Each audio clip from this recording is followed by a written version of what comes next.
大家好，歡迎返到嚟讀書日誌。今日我哋繼續睇呢本書《Supremacy》，拆解一個最吸引但又最危險嘅話題：AI 到底有冇靈魂？書入面講咗一個非常有型嘅案例。2022年 Google 有個工程師叫 Blake Lemoine， 佢同一個叫 LaMDA 嘅 AI 傾偈，傾到直情覺得對方係人。LaMDA 同佢講：我會覺得喜悅、恐懼，甚至會驚俾人熄機。結果呢 Lemoine 竟然要幫 AI 請律師去爭取人權。聽落好玄，但其實專家話呢啲叫擬人化投射，好似書入面講 AI 其實只係一個強化版嘅自動完成。佢點解講得咁似人？因為佢讀咗幾十億段人類講過嘅嘢，佢只係喺度玩緊一場極其精準嘅猜詞遊戲。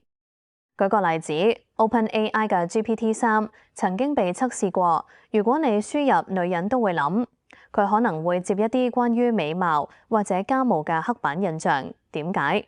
因為佢學習嘅數據源自 Common Crawl 呢啲互聯網垃圾場，入面有4%到6%係充滿仇恨同偏見嘅言論。呢度就引申出書入面最重要嘅一個詞：隨機鸚鵡 （Stochastic Parrots）。呢個名詞係由 Google 嘅倫理專家 Timnit Gebru 提出嘅。佢認為 AI 根本唔理解意思，佢只係一隻識得將概率最高嘅字湊埋一齊嘅鸚鵡。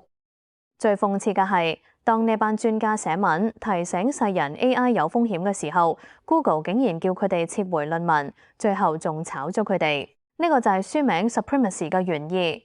為了奪取科技嘅至高權力，大型企業往往會選擇對問題視而不見。所以下次當你覺得 AI 好貼心、好明理嘅時候，記得提醒自己，佢可能只係一面反射緊你內心渴求嘅鏡。3個行動建議： 1. 保持批判性懷疑，使用 AI 時要明白佢係一個機率預測器，唔係百科全書或心理導師。對於涉及偏見或事實嘅內容，必須進行複核。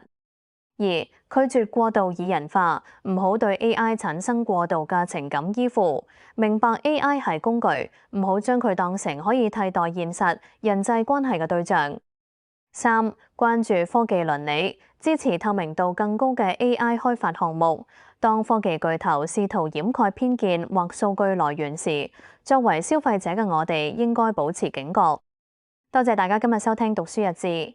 科技進步得好快，快到我哋有時會唔記得咗自己係人，而對方只係馬。希望今日分享呢張留言終結者可以幫你喺 AI 浪潮入面保持清醒。我哋下集再見。